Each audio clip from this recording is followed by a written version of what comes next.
A sterile millionaire ignored a woman who was trying to find the family of a poor girl lost on the street and mocked her. "I am not the father of that beggar." Days later, he was shocked when he discovered who the girl's real father was. The dawn weighed over the city like a mantle of silence when the automatic doors of the hospital opened with an urgent hiss. Two paramedics pushed a stretcher at high speed, the wheels creaking against the cold and shiny floor of the corridor. On the stretcher, a young woman of 28 years trembled violently, her purple lips contrasting with the extreme paleness of her face. Her dark brown hair stuck to her forehead drenched in sweat, and her half-closed eyes seemed unable to focus on any fixed point. The simple dress she wore was completely wet, as if she had just come out of a cold bath. The paramedics shouted technical information to the team waiting at the emergency entrance, but the words mixed in a distant and confused echo. "Fever of 41 degrees, pressure dropping rapidly, patient drifting in and out of consciousness," said one of the paramedics with urgency in her voice. The woman on the stretcher moaned softly, turning her face to the side. Right behind the stretcher, a 65-year-old lady ran with difficulty, holding her purse against her chest as if it were the only solid thing in a crumbling world. Mrs. Elizabeth had her grey hair tied in a hasty bun, loose strands falling over her face, marked by wrinkles of concern and sleepless nights. Her hands trembled so much that she could barely hold the cell phone that insisted on slipping between her sweaty fingers. Her red and swollen eyes revealed that she had cried all the way there. She wore an old coat over her floral pajamas, and the worn-out slippers barely stayed on her feet as she tried to keep up with the frantic pace of the medical team. Her heart was beating so hard that she could feel each pulsation hammering against her ribs. Each step seemed heavier than the previous one, as if the floor were trying to suck her down. "Nova, my daughter, hold on, please," she muttered between muffled sobs. Tears ran freely down her wrinkled face. The medical team received the stretcher at the entrance of the emergency room with precise and rehearsed movements. 3 doctors and 4 nurses immediately surrounded Nova, each assuming a specific function with the synchronicity of a well-trained orchestra. A tall doctor in an impeccable white coat placed the stethoscope on the patient's chest while observing the vital signs monitor that beeped in an irregular and worrying rhythm. His narrow eyes squinted in concentration, and his thick eyebrows joined in a line of tension. Beside him, a nurse with black hair tied in a ponytail adjusted the intravenous access in Nova's arm, working with agile fingers even under pressure. Another nurse prepared emergency medication syringes, checking each label twice before bringing them close to the stretcher. The environment smelled of hospital disinfectant, mixed with the sweetish and disturbing odor of illness. The fluorescent ceiling lights emitted a white and cold glow that made everything even more surreal. "We need central access now. The pressure is plummeting," said the tall doctor with a firm voice, but loaded with urgency. His hands were already moving to prepare the procedure. Mrs. Elizabeth was prevented from entering the emergency room by a young nurse with a gentle but determined expression. He delicately held the lady's arm, firmly guiding her to the external corridor, where a row of blue plastic chairs awaited distressed family members. His hand was warm against Elizabeth's cold skin, but she barely registered the touch. Her eyes remained fixed on the emergency room door, as if she could go through the metal and glass by sheer force of will. Through the small reinforced glass window, she could see figures moving quickly around her daughter. The shadows danced against the white walls like hurried ghosts. The sound of the monitors reached the corridor muffled, each irregular beep making Elizabeth's heart skip a beat. She gripped the strap of her purse so tightly that her knuckles turned white. Her breathing came in short and painful gulps, as if someone were squeezing her chest with an invisible vice. "My daughter is in there and I can't do anything," she thought, feeling her legs weaken. She let herself fall into the plastic chair, which creaked under her weight. Inside the emergency room, the tall doctor worked quickly to insert a central catheter into Nova's jugular vein. His hands were firm and precise, guided by years of experience in critical situations like that one. Sweat began to form small droplets on his forehead, but he did not divert his gaze from his work. At his side, a younger female doctor with blonde hair tied in a tight bun monitored the vital signs on the digital panel that glowed with alarming red numbers. His clear blue eyes moved from one number to another, absorbing each piece of information quickly. Nova's blood pressure continued to drop dangerously, and her heart rate oscillated between too fast and dangerously slow. The patient's skin had taken on a grayish tone that made any experienced professional's stomach turn. A nurse applied cold compresses to Nova's forehead and neck in an attempt to lower her body temperature, that stubbornly remained at critical levels. "Temperature still at 40.7 degrees, not responding to the compresses," said the nurse with obvious concern in her voice. She replaced the compresses with even colder ones. The blonde doctor checked Nova's medical history on a tablet she held in one hand, while the other adjusted the intravenous fluid flow. Her fingers slid quickly across the touch-sensitive screen, searching for allergies, pre-existing conditions, medications in use, any information that could help explain that sudden and violent deterioration. The records showed a healthy woman until a few days ago, with no history of serious illnesses or previous hospitalizations. It didn't make sense. Healthy people didn't collapse like this without a clear and identifiable reason. The doctor bit her lower lip, an old habit that resurfaced in moments of extreme tension. Her suspicions were beginning to form, but they were too concerning to verbalize without more evidence. She looked at the more experienced doctor beside her, hoping he would share her concerns. "There's no history of anything relevant. This appeared out of nowhere in a matter of hours," she said, showing the tablet screen to her colleague. The doctor frowned even more upon seeing the data. Outside, in the cold and impersonal corridor, Donna Elizabeth tried to control the tremor in her hands by holding them firmly on her lap.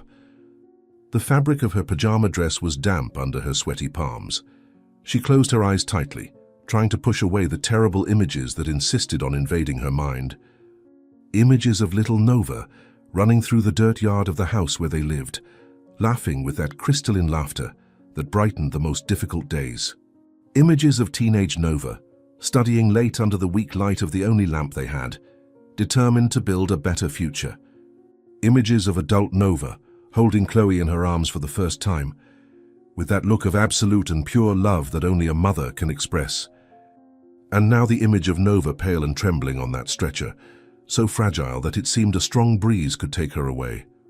Elizabeth opened her eyes abruptly when she felt a hot tear roll down her cheek. She wiped it away angrily, as if she could also erase the fear that consumed her.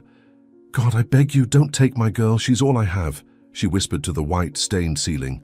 Her voice cracked with each word. Inside the emergency room, the tall doctor finally managed to establish central venous access and immediately began administering more potent medications directly into Nova's bloodstream. Broad-spectrum antibiotics, intravenous antipyretics, saline solution to try to stabilize the blood pressure that insisted on dropping like a stone in free fall. Each medication was checked twice before administration, protocols being followed with military precision, even in the midst of controlled chaos. The ponytailed nurse connected bags of fluid in rapid sequence, changing them as soon as they emptied, with automatic movements born of repetition. The sound of plastics colliding, monitors beeping, voices giving short and direct commands created a strange symphony of medical urgency. Nova remained semi-conscious, unable to fully process what was happening around her. Sometimes her lips moved as if trying to speak, but no sound came out beyond low, painful moans. Her eyelids trembled, opening partially before closing again under the weight of exhaustion. "Nova, can you hear me? Do you know where you are?" asked the blonde doctor, leaning over her. Nova didn't respond, just turned her head slightly to the side. The tall doctor stepped back from the stretcher and observed the set of symptoms with analytical eyes trained to find patterns amid chaos. Extremely high fever, low blood pressure, mental confusion, generalized weakness, sudden onset and rapid progression. The puzzle pieces were beginning to fit together in his mind, forming an image he didn't want to see completed. He knew that pattern. He had seen similar cases before, and none of them had been simple or easy to treat. Her jaw involuntarily tightened as he considered the diagnostic possibilities, mentally eliminating the less likely ones and focusing on the most severe. He needed tests, many tests, and he needed them yesterday. Every minute that passed without a definitive diagnosis was a minute in which Nova could be deteriorating irreversibly. He turned to the blonde doctor with an expression she immediately recognized as serious. "We need a complete blood count. Blood cultures, lumbar puncture if she stabilizes minimally. Brain and chest CT scans," he said quickly, his voice cutting through the air like a blade. The blonde doctor nodded and rushed out to arrange the orders. Mrs. Elizabeth startled when the emergency room door abruptly opened and the blonde doctor came out in quick steps, almost running down the corridor toward the nursing station. Elizabeth rose from her chair so quickly that she felt momentarily dizzy, but ignored the sensation and went after the doctor. Her old legs complained about the effort, but she forced them to continue. She reached the doctor at the counter, where she was already speaking rapidly with a nurse about urgent tests and maximum priority. Elizabeth timidly touched the doctor's arm, who turned with an expression of surprise that quickly transformed into professional empathy. The doctor's blue eyes were kind, but there was also a shadow of concern in them that made Elizabeth's stomach churn. Elizabeth opened her mouth to speak, but the words refused to come out. Her throat was so tight it seemed impossible for air to pass through, much less complete words. She swallowed hard several times, trying to force the words out. "Doctor, my daughter, is she going to be all right? Please tell me she's going to be all right." She finally managed to whisper, her voice so low that the doctor had to lean in to hear. Elizabeth's hands gripped the doctor's arm with desperate force. The blonde doctor took a deep breath before answering, carefully choosing each word. She had learned over the years that there was a fine line between giving hope and creating false expectations, and walking that line was one of the most difficult parts of her profession. She gently placed her hand over Elizabeth's, feeling the tremor that ran through the elderly woman's body. The touch was warm and damp, revealing the state of panic Elizabeth was in. The doctor kept her voice calm and firm, the kind of voice that conveyed competence without arrogance, concern without despair. She looked directly into Elizabeth's red and swollen eyes, establishing a human connection in that moment of terror. "Your daughter is very ill. The fever is at dangerous levels and her blood pressure is unstable," said the doctor with gentle honesty. Elizabeth felt her legs weaken again. "We're doing everything possible to stabilize her, but we need to find out what's causing this," the doctor continued, lightly squeezing Elizabeth's hand. "We're going to run several tests now to identify the cause and be able to treat her properly." Elizabeth nodded frantically, trying to process the information the doctor had just given. Words like very ill and dangerous levels echoed in her mind like funeral bells ringing in the distance. She felt as if she were in a nightmare from which she couldn't wake up, no matter how hard she tried. Her breathing was irregular, coming in and out in uneven gulps that made her chest hurt. The hospital light suddenly seemed too bright, burning her eyes already sore from crying. The smell of disinfectant was so strong it was beginning to make her nauseous. She held firmly onto the nursing station counter to keep from falling, her fingers marking the cold formica surface with pressure. "But she was fine yesterday morning. How could this have happened so quickly?" Elizabeth asked, her voice rising an octave on the last word. The doctor sighed softly before answering. "Some infections can progress very rapidly, especially when the immune system is compromised for some reason," the doctor explained patiently, although her mind was already racing back to the emergency room where Nova needed constant attention. She glanced briefly at the clock on the wall, mentally calculating how long it would take for the first test results to be ready. Every second counted.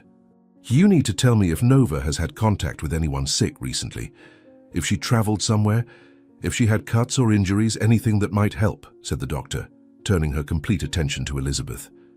The elderly woman frowned, trying to force her exhausted and terrified brain to function. Images from the last few days passed through her mind like a high-speed film, but everything seemed so normal, so common. "No, nothing different. She was working normally, taking care of Chloe, the usual routine," Elizabeth replied, her voice laden with frustration for not being able to offer anything useful. She felt completely powerless. The blonde doctor nodded slowly, absorbing the information even though it didn't help much to narrow down the diagnostic possibilities. Sometimes the most important clues came from the simplest things, but other times illness emerged from nowhere like a thief in the night, without warnings or previous signs. She needed to return to the emergency room, but she also knew that leaving a family member completely in the dark was cruel and unnecessary. Doctors didn't just treat bodies, They treated people, and people came with families who also needed care and attention. "I'll ask you to wait out here. As soon as we have any important updates, someone will come to speak with you," said the doctor, her voice assuming a more formal tone that indicated the end of the conversation. Elizabeth wanted to protest, wanted to demand to stay by her daughter's side, but she knew it would be useless. She had been in enough hospitals throughout her life to know that some doors remained closed to family members, no matter how much it hurt. "Please save my daughter. She has a 6-year-old little girl who needs her," said Elizabeth, her voice breaking completely on the last word. Tears began to flow freely down her face again. The doctor felt a tightening in her chest when she heard about the 6-year-old child. She herself had a small daughter at home, and just the idea of imagining the girl without her mother was like a knife to the heart. For a moment, the professional mask almost slipped and she had to blink rapidly several times to push away her own tears. But she couldn't afford the luxury of letting emotions take over now. Nova needed her focused, rational functioning at the maximum of her medical abilities. There would be time to process emotions later, when the patient was stable, or... No, she refused to complete that thought. "We will do everything in our power," said the doctor, and it was a sincere promise, not just empty words of comfort. She squeezed Elizabeth's shoulder one last time before turning and walking quickly back to the emergency room. Elizabeth stood in the hallway, watching the door close behind the doctor, feeling more alone than she had ever felt in her entire life. "Nova, my dear daughter, hang in there," she whispered to the empty air. There was no one to hear her but the white, cold walls of the hospital. Inside the emergency room, the situation hadn't improved during the blonde doctor's brief absence. If anything, it seemed to have worsened. The heart monitor was emitting a different sound now, a more erratic and worrying rhythm that made everyone in the room look at it with increasing frequency. The tall doctor was bent over Nova again, using a small flashlight to check her pupils. The bright light made Nova flinch and try to turn her face, but she didn't have enough strength to complete the movement. Her eyelids trembled violently under the light stimulus. The doctor frowned at seeing the slow and unequal reaction of the pupils, one more concerning sign added to the already long list of alarming symptoms. He turned off the flashlight and put it back in his lab coat pocket, exchanging a significant look with the nearest nurse. She immediately understood what that look meant, and her face paled slightly. "Pupillary response is altered, and the temperature isn't dropping even with medications," said the doctor, his voice low but audible to the entire team. The silence that followed was heavy and dense. The blonde doctor returned at that exact moment, immediately sensing the change in atmosphere in the room. Over the years, she had developed a sort of sixth sense for when things were going badly, and now all her instincts were screaming alerts. She quickly approached the vital signs monitor, her eyes running over the numbers displayed on the digital screen. Blood pressure still dangerously low despite aggressive volume resuscitation. Heart rate at 140 beats per minute, well above normal. Oxygen saturation beginning to drop, now at 92% when it should be above 95. Temperature persisting at 40 degrees. Each number was like a brick being placed in a wall that threatened to collapse on all of them. "How long until the test results?" she asked, although she already knew the answer wouldn't be what she wanted to hear. Time never moved fast enough in medical emergencies. "The laboratory said they will prioritize it, but it will still take at least 40 minutes for the first results," responded a nurse from across the room. The blonde doctor clenched her fists in frustration. 40 minutes could be an eternity when a patient was deteriorating so rapidly. The blonde doctor looked at Nova lying on the stretcher, so young and so sick, and felt responsibility weighing on her shoulders like a lead cape. She had sworn to save lives when she graduated from medical school, had repeated that oath countless times throughout her career, but sometimes swearing wasn't enough. Sometimes medicine had cruel limitations that no amount of knowledge or dedication could overcome. But she couldn't think like that now, couldn't allow herself to doubt or hesitate. Nova needed her to be strong, competent, relentless in the pursuit of a cure. "Let's start empirical treatment while we wait for the results," said the blonde doctor, turning to the more experienced doctor for confirmation. Empirical treatment meant administering medications based on well-founded assumptions, treating the most likely causes, even without laboratory confirmation. It was a calculated risk, but sometimes it was the only available path. "I agree, let's cover the most serious possibilities," replied the tall doctor, already mentally reviewing treatment protocols. His hands moved to grab a clipboard where he began writing medical orders quickly. The nurses moved with renewed efficiency as soon as the new orders were given. One of them ran out to fetch additional medications from the hospital pharmacy, her steps echoing down the hallway in a hurried cadence. Another adjusted Nova's position on the stretcher, slightly elevating her head to facilitate breathing that was becoming more labored. Nova moaned softly with the movement, a sound so weak and painful that it broke the heart of anyone who heard it. Her eyes opened briefly, glazed and unfocused, searching for something or someone who wasn't there. Her lips moved, forming a silent word that seemed to be a name. The nurse with the ponytail leaned closer, trying to understand what Nova was trying to say. "What is it, dear? Are you trying to talk to someone?" asked the nurse in a gentle voice. Nova tried again, gathering all the strength she had left. "Chloe," she whispered so softly it was almost inaudible. Her daughter's name was the only thing her mind could hold on to amid the chaos of illness. The nurse felt a lump form in her throat upon hearing the child's name. She had seen the elderly lady in the hallway and could easily deduce that Chloe must be Nova's daughter, probably at home now with no idea of the danger her mother was in. The nurse gently caressed Nova's damp forehead, a gesture of comfort that came more from the heart than from any medical training. "Chloe is fine, don't worry about her now. You need to focus on getting well," said the nurse, knowing that her words probably weren't fully registering in Nova's confused mind. But sometimes words were more for the speaker than the listener, a way to keep humanity alive amid technical procedures and cold protocols. Nova seemed to calm slightly with the gentle voice, her eyes closing again as she slid back into the semi-conscious state that protected her from the worst part of the suffering. "She's thinking about her daughter even while being so sick. A mother's love is really the strongest thing there is," thought the nurse, discreetly wiping a tear from the corner of her eye. She needed to compose herself before anyone noticed. Outside, Donna Elizabeth had returned to the blue plastic chair in the hallway, but couldn't stay seated for more than a few seconds. She would stand up, walk a few aimless steps, return and sit down again, only to repeat the cycle endlessly. Her hands wouldn't stop moving, twisting the handle of her purse, smoothing her nightgown dress, interlacing in nervous prayer. Her lips moved constantly in whispered prayers, bargaining with God in every way her desperate mind could imagine. She promised anything, everything, if only her daughter would survive. She promised to be a better person, to help the needy more, to go to church every day, whatever was necessary. The cell phone in her purse vibrated, and she picked it up with trembling hands.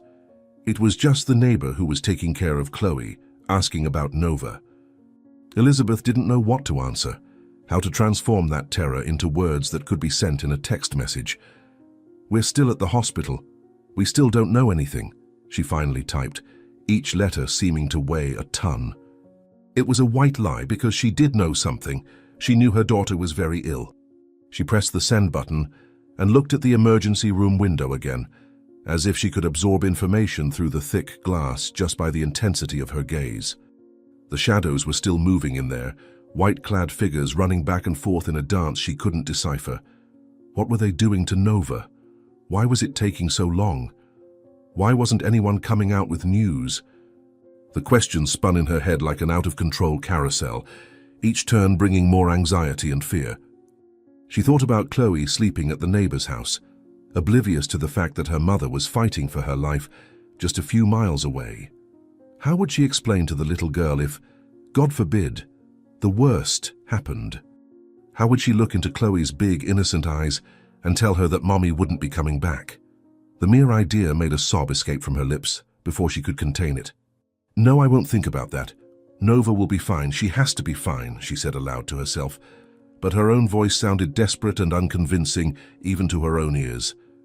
Inside the emergency room, the nurse who had gone out to get medications returned carrying a tray with several syringes and IV bags.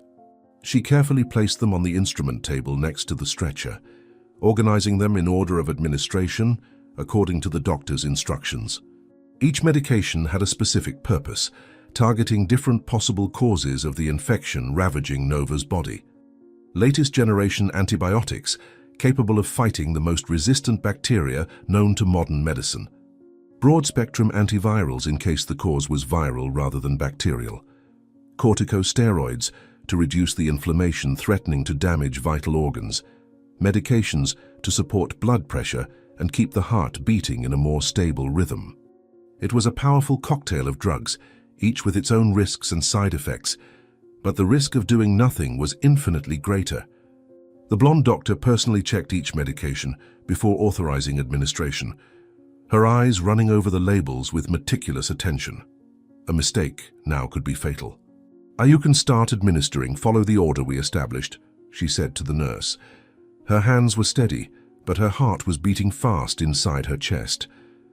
The nurse began connecting the first medications to the central venous access that the doctor had established earlier. She worked carefully, double-checking the flow of each drug before moving on to the next. The medications entered Nova's bloodstream through transparent tubes, liquids of different colors mixing in a complex web of plastic and hope. Nova's body received that chemical arsenal with no visible reaction, so exhausted and sick that it no longer had energy, even to reject the foreign substances being pumped through her veins. Her chest rose and fell in shallow, irregular breaths, each inhalation seeming to require a monumental effort. Small beads of sweat continued to form on her forehead, despite the cold compresses that were constantly being changed. Her skin had a coloration that the doctors recognized as a sign of poor perfusion, blood not adequately reaching the peripheral tissues. "Pressure is still at 80/50. She's not responding as we hoped," said the nurse, looking at the monitor. She slightly increased the rate of the saline infusion as the protocol allowed. The tall doctor moved away from the stretcher and pulled the blonde doctor to a more secluded corner of the room where they could talk with some privacy. Their expressions were serious, almost grim, and neither needed to say aloud what both were thinking. The situation wasn't evolving well. Despite all interventions, Nova continued to deteriorate, her body waging a battle it seemed to be losing. The doctor crossed his arms over his chest, a defensive gesture that revealed his own anxiety, even as his face tried to maintain the mask of professional calm. He had seen many severe cases throughout his career, had lost patients before, but it never got easier. Each loss was a personal defeat that he carried with him. "If she doesn't respond to treatment in the next few hours, we'll have to consider transferring her to the ICU and possibly intubation," he said, his voice low so only the blonde doctor could hear. The words were clinical, but carried the weight of a sentence. ICU and intubation were steps no one wanted to have to take. "I agree, but let's wait for the test results first. They might give us a clearer direction," responded the blonde doctor, though her voice didn't sound very hopeful. She looked at Nova across the room, seeing a young mother fighting for her life. They returned to the gurney where the nurses continued monitoring every breath, every heartbeat, every small change in Nova's vital signs. The room had fallen into a heavy silence, broken only by the mechanical sounds of medical equipment. The regular beep of the heart monitor, the whisper of oxygen flowing through nasal tubes, the low hum of infusion pumps working tirelessly. Each sound was simultaneously comforting and terrifying, proof that Nova was still alive, but also a constant reminder of how dependent on machines she had become. The ponytailed nurse adjusted the blanket over Nova's trembling body, a small and perhaps useless gesture, but one that carried within it all the human compassion that medicine sometimes forgot amid technical procedures. Nova didn't react to the touch, lost somewhere between consciousness and unconsciousness, where pain was distant and reality was hazy. "Temperature dropped 3/10, now at 39.7 degrees, announced a nurse checking the digital thermometer. It was a tiny improvement, but any improvement was met with a collective sigh of relief. "It's a start. Let's hope it's the beginning of a positive response to treatment," said the blonde doctor, trying to inject some hope into her voice, but hardly had the words left her mouth when the heart monitor began to emit a different sound. Not the regular and constant beep that had been the soundtrack of the last few hours, but something faster, more erratic, more frightening. Everyone in the room looked simultaneously at the monitor, watching the numbers change rapidly on the screen. Nova's heart rate shot from 140 to 180 beats per minute in a matter of seconds, a rhythm that the heart couldn't maintain for long. The green line on the monitor representing the heartbeats began to draw an irregular and chaotic pattern, peaks and valleys appearing in sequences that shouldn't exist. The tall doctor moved instantly, his hands already reaching for the stethoscope to auscultate Nova's chest. He pressed the cold disc of the stethoscope against various positions on her thorax, his forehead furrowing more with each second. What he heard wasn't good at all. "She's going into arrhythmia. Prepare the defibrillator now," he ordered, his voice cutting through the air with absolute authority. The word defibrillator echoed in the room like a gunshot. The nurses exploded into coordinated action, each one knowing exactly what needed to be done without additional instructions. One ran to the emergency cart in the corner of the room and began pulling out the defibrillator, quickly checking if it was charged and functioning. Another positioned herself beside the gurney, ready to start chest compressions if necessary. A third prepared emergency medications that might be needed at any moment. The blonde doctor took position at Nova's head, preparing to manage the airways in case the patient stopped breathing completely. Her own heart was beating rapidly in her chest, adrenaline rushing through her veins, while her training took control of her actions. She had participated in countless resuscitations throughout her career, but each one was unique. Each one was terrifying in its own way. The nurse with the defibrillator arrived at the side of the gurney, the paddles of the equipment already in her hands. "Defibrillator ready, awaiting order," she said, her voice surprisingly calm considering the gravity of the moment. Her fingers hovered over the buttons, ready to act in a fraction of a second. The tall doctor observed the monitor for a few more seconds that seemed to stretch for hours. Nova's arrhythmia oscillated between dangerous patterns, but had not yet crossed the line to something requiring immediate electrical shock. Her heart was struggling to find a rhythm, racing and slowing in a chaotic dance that could end in cardiac arrest at any moment. Each beat could be the last. Each second was a gamble against time. The doctor kept one hand on Nova's wrist, feeling the irregular pulses under his experienced fingers. He could feel her heart struggling, stumbling, trying to keep functioning against all odds. It was like trying to hold sand slipping between fingers. Nova's life escaping little by little, no matter how much he tried to hold on to it. "Administer 200 milligrams of intravenous amiodarone now. We need to try to stabilize the rhythm before she goes into ventricular fibrillation," he ordered, his voice tense but controlled. A nurse already had the syringe prepared, quickly injecting the medication into the central line. The drug entered Nova's bloodstream, a last chemical attempt to bring order to the electrical chaos happening in her heart. Everyone in the room held their breath while waiting to see if the medication would take effect. Seconds dragged on like hours, each beep of the monitor sounding like a sentence being read aloud. The doctor didn't take his eyes off the green line on the monitor, looking for any sign of improvement, any indication that Nova's heart was responding to the treatment. The blonde doctor had a hand on Nova's shoulder, an unconscious gesture of support, as if she could transmit vital strength through a simple touch. The nurses remained in their positions, ready to act at any moment, their faces masks of professional concentration while their hearts beat rapidly beneath their uniforms. The entire room seemed to hold its breath collectively, time suspended in an impossible moment of tension. Nova remained unconscious of all the drama unfolding around her, her mind mercifully protected by the fog of illness. Her body continued to tremble slightly, small spasms running through her limbs at irregular intervals. "Come on, Nova, you need to fight. Your daughter needs you," whispered the ponytailed nurse so softly that no one else heard. It was more a prayer than an instruction. Slowly, almost imperceptibly at first, the line on the monitor began to change. The chaotic peaks began to space out, to regularize, to assume a pattern that looked more like a normal heart rhythm. The tall doctor kept his fingers on Nova's pulse, feeling the pulsations gradually organize into a more predictable sequence. The tension in his shoulders decreased only a fraction, but he knew they were still far from any celebration.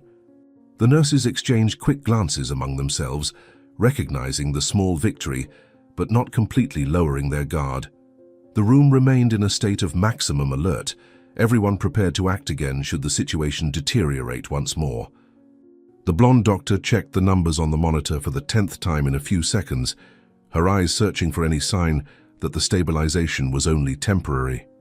The air in the room seemed a bit less dense now, as if everyone could finally breathe again, even if only slightly.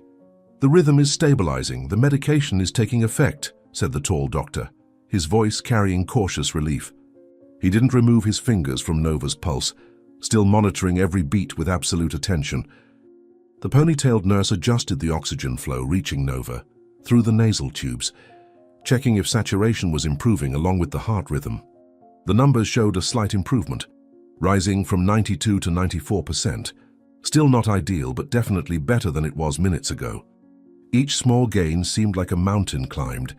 Each number that rose or fell in the right direction was cause for a silent sigh of relief. Nova remained unconscious, her breathing still labored, but a bit more regular now. The tremors in her body had diminished slightly, though they could still be seen in occasional waves running through her limbs. The extreme pallor of her skin was beginning to give way to a slightly pinker tone, a sign that blood was circulating better, now that her heart had found a more stable rhythm. The nurse changed the cold compresses on her forehead once more, noting that the skin was still too hot to the touch. "The temperature dropped another 2/10. It's at 39.2 now," she announced, checking the digital thermometer. The blonde doctor mentally noted each change, building a gradual picture of Nova's response to the treatment. The tall doctor finally stepped away from the stretcher, his muscles complaining of the prolonged tension in which he had remained during the crisis. He rolled his shoulders, trying to relieve the stiffness that had settled there, but his eyes never stopped observing Nova and the monitors around her. Years of experience had taught him that moments of apparent stabilization could be deceptive, that the human body might just be gathering strength for another crisis or really beginning to turn the tide against the disease. It was impossible to know for certain until they had more data, more information, the damn test results that still hadn't arrived. He looked at the clock on the wall and mentally calculated how much time was still left. 15 minutes, perhaps. Maybe 20 if the laboratory was overloaded.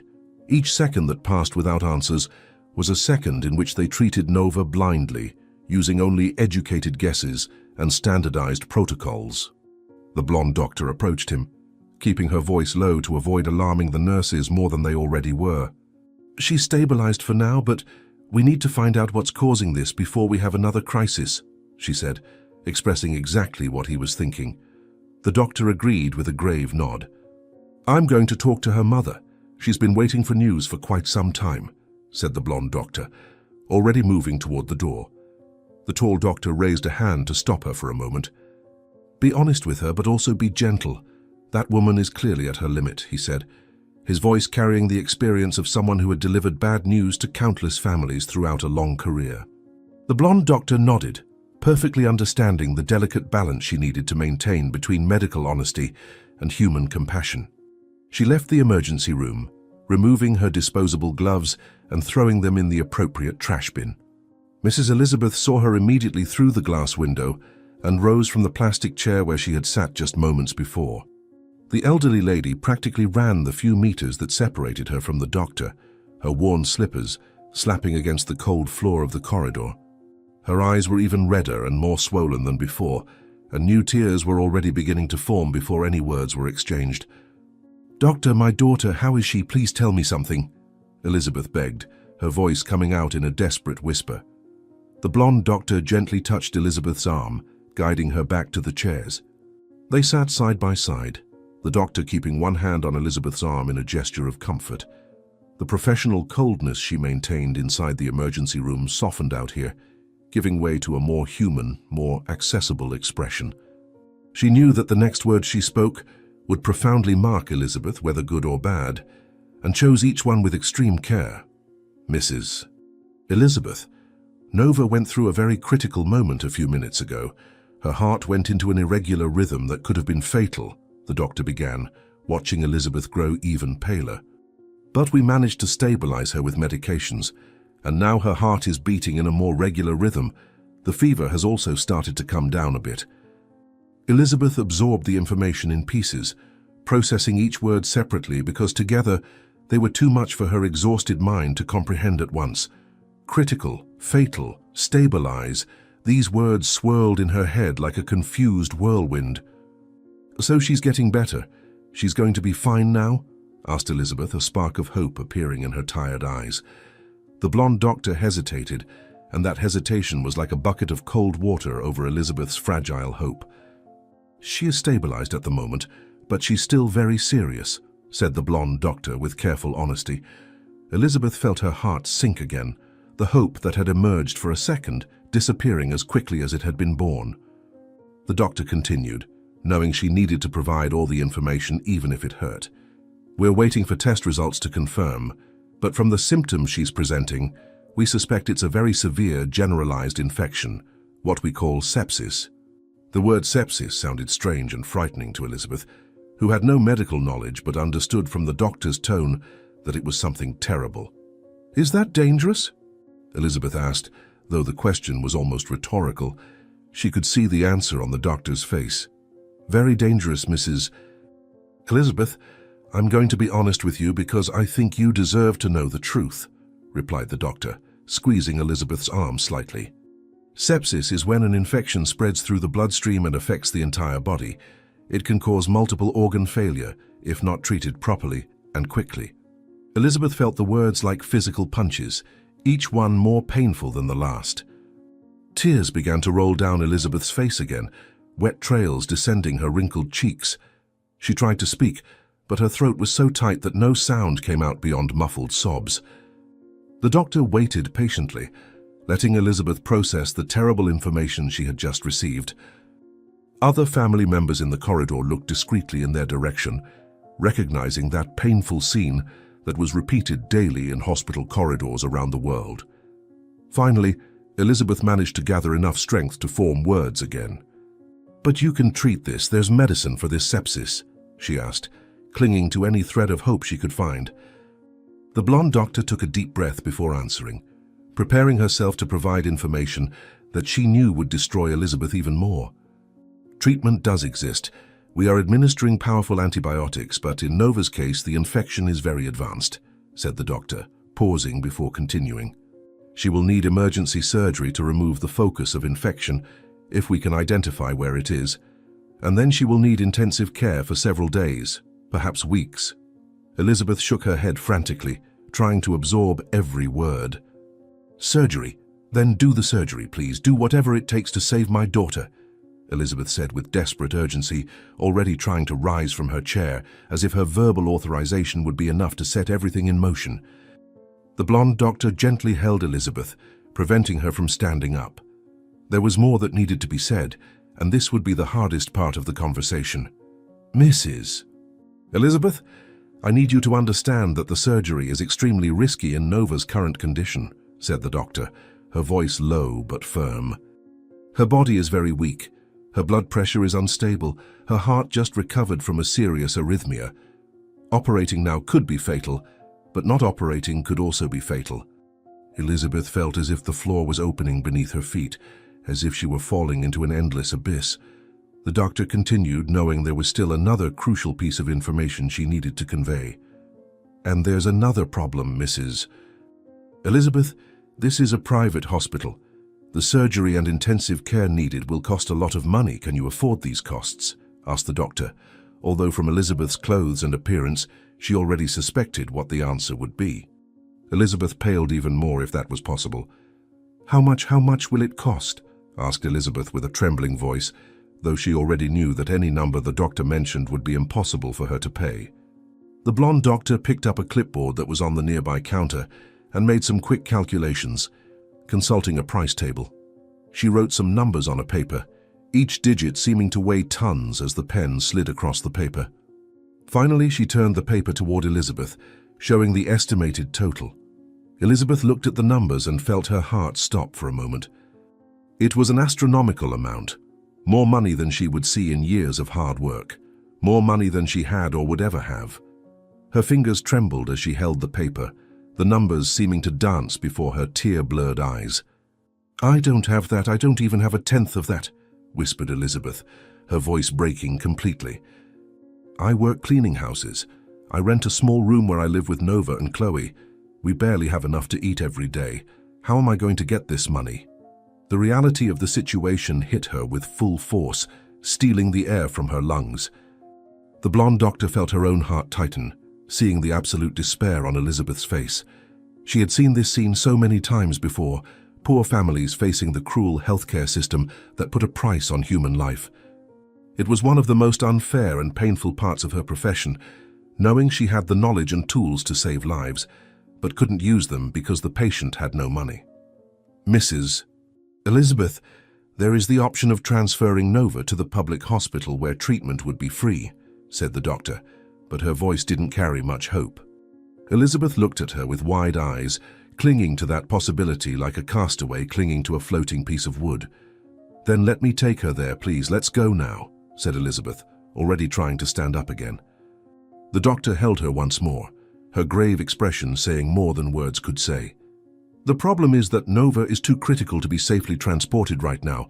The transport could kill her, explained the doctor, with regret in her voice. And even if we could transport her, the public hospital doesn't have the infrastructure to perform the surgery she needs. They don't have the equipment or specialists available for a case as complex as hers. Elizabeth felt the world completely crumble around her. So what do I do? You're telling me my daughter won't live because I'm poor? Shouted Elizabeth, her voice rising in despair and anger. Some heads turned in the hallway, other family members looking on with empathy and understanding, many of them facing similar dilemmas. The blonde doctor blinked rapidly, pushing away her own tears that threatened to appear. She had to maintain her composure, had to be professional, but it was so difficult when facing the raw injustice of the system. No, I'm not saying that. I'm trying to explain the situation so you can make an informed decision, said the doctor, keeping her voice calm with great effort. We can try to perform the surgery here, even without payment guarantee, but I'll be honest, the hospital will collect this debt later. They can take legal action, seize assets. It's a debt that will follow you for years. Elizabeth shook her head, hands covering her face while violent sobs shook her fragile body. I don't care about debt. They can take everything I have. Just save my daughter, please, I beg you, said Elizabeth between sobs, her voice carrying pain so deep it was almost physical. The doctor felt a tear escape and run down her own cheek, quickly wiping it away before Elizabeth noticed. At that moment, the tall doctor came out of the emergency room, looking for the blonde doctor. He saw her sitting with Elizabeth in the hallway and walked quickly toward them, his serious expression indicating there was news. The blonde doctor stood up immediately upon seeing him, reading in his face that something had changed. Elizabeth also stood up, anxiously shifting her gaze between the two doctors, trying to decipher their expressions. The tall doctor looked first at his colleague, then at Elizabeth, carefully measuring his words. The first test results have arrived, and they confirm what we suspected, he said in a grave voice. Nova has a severe bacterial infection that has spread through her bloodstream. The inflammatory markers are extremely elevated, and it's already beginning to affect multiple organs. Elizabeth didn't fully understand all the medical terms, but understood enough to know it was terrible. What does that mean? She asked, her voice barely above a whisper. The doctor took a deep breath before answering, knowing his next words would be devastating. It means Nova needs surgery immediately. We have no more time to wait. Each hour that passes increases the risk of complete organ failure, he said bluntly. Elizabeth felt her legs weaken, and the blonde doctor held her by the arm to prevent her from falling. But I've already explained the financial situation and available options to Ms. Elizabeth, said the blonde doctor, exchanging a significant look with her colleague. The tall doctor frowned, clearly uncomfortable with the situation, but also trapped in the realities of the system in which he worked. He didn't own the hospital, didn't make the rules. He was just a doctor trying to save lives within the limitations imposed on him. Ms. Elizabeth, I'll be direct with you because we don't have time for niceties, he said, turning completely to face the elderly woman. If we don't operate on Nova in the next few hours, she won't survive, that's almost certain. But if we operate, there's still a great risk that she won't survive because her body is very weakened. Do you understand what I'm saying? Elizabeth nodded frantically, tears falling freely down her face. But with the surgery, she has a chance. Without the surgery, she has no chance at all, asked Elizabeth, desperately trying to understand her options. The doctor nodded gravely. Exactly, with the surgery, she has a chance, small but it's a chance, he responded with brutal honesty. Elizabeth didn't need to think twice. The decision was instantaneous, even if the consequences were terrifying. "Do the surgery, I don't care about the money. You can charge me whatever you want afterward. I'll pay by working until my end if necessary. But save my daughter," said Elizabeth, with a determination that arose from the deepest place in her being, the place where a mother's love, or in her case a grandmother raising her daughter as her own, overcame any fear or practical concern. The tall doctor and the blonde doctor exchanged glances again, both feeling the weight of the responsibility they were about to assume. They knew Elizabeth had no real notion of the size of the debt she was taking on, didn't understand that she could spend the rest of her life paying and still not settle the full amount. But they also knew they had no right to deny her the chance to fight for her daughter's life. "I'll prepare the authorization papers for the surgery and also the term of financial responsibility," said the blonde doctor, her voice professional but laden with emotion. "You'll need to sign both before we can proceed." Elizabeth nodded vigorously, ready to sign anything to sell her soul if necessary. "Bring the papers, I'll sign whatever is needed," she said, wiping tears with the back of her hand so she could see better. The doctor quickly left to fetch the necessary documents. The tall doctor remained there with Elizabeth for a few more moments, his grave face revealing the seriousness of the situation. He had operated on hundreds of cases throughout his career, had saved many lives and lost some too, but it never got easier to face a family and know that the life of a loved one hung by such a fragile thread. "Mrs. Elizabeth, I need you to understand that I will do absolutely everything within my power to save your daughter," he said, his voice carrying the sincerity of an oath. "But I also need you to be prepared for the possibility that even with surgery, even with all our effort, Nova may not survive. Her body is very weak and the infection is very advanced." Elizabeth looked him in the eyes, seeing there the experience of years, the competence of a dedicated professional, but also the humanity of someone who genuinely cared. "I understand, doctor. I understand there are no guarantees, but I need to try. I can't simply give up on her without fighting," said Elizabeth, her voice breaking on the last word. "Chloe can't grow up without a mother. My daughter is all my granddaughter has." The doctor nodded with understanding, briefly touching Elizabeth's shoulder in a gesture of silent solidarity. The blonde doctor returned at that moment, carrying a clipboard with various papers. She guided Elizabeth to a small table in the corner of the corridor, where she placed the documents so they could be read and signed. Elizabeth took the papers with hands that trembled so much she could barely hold the sheets. The letters seemed to dance before her eyes, technical and legal words that she hardly understood mixing into a confused blur. She tried to read, tried to really comprehend what she was signing, but her exhausted and terrified mind couldn't process anything beyond the fact that those signatures were what stood between Nova and the surgery that could save her. "This one is the consent form for the surgery, explaining the risks and possible complications," said the blonde doctor, pointing to the first document. "And this is the financial responsibility form, where you assume the debt for the procedures performed." Elizabeth barely heard the explanations. Her brain was focused on only one thing, signing quickly so they could begin saving Nova. "Where do I sign?" she asked, her voice almost robotic. The doctor pointed to the places marked with an X on each document. Elizabeth took the pen the doctor offered her, the object seeming to weigh tons in her trembling hand. She positioned the pen tip on the first signature line and hesitated for just a second, not out of doubt about her decision, but because that moment seemed so definitive, so final. Once she signed, there would be no going back. Nova would be taken to surgery where she could be saved or lost forever. It was like being on the edge of a precipice, knowing she needed to jump, but terrified of what she would find on the other side. She closed her eyes for a brief moment, whispering a silent prayer, asking God, the saints, any higher power that might be listening, to guide the doctor's hands and protect her daughter. Then she opened her eyes and signed, her trembling and irregular handwriting crossing the designated line. She moved to the second document and signed again, then to the third, signing each one without really reading, entrusting her life and Nova's life in the hands of those doctors. "There, it's all signed. Now please save my daughter," said Elizabeth, pushing the papers back to the doctor. Her voice was empty, drained of all emotion after hours of absolute terror. The blonde doctor took the documents and checked them quickly, confirming that all necessary signatures were in the correct places.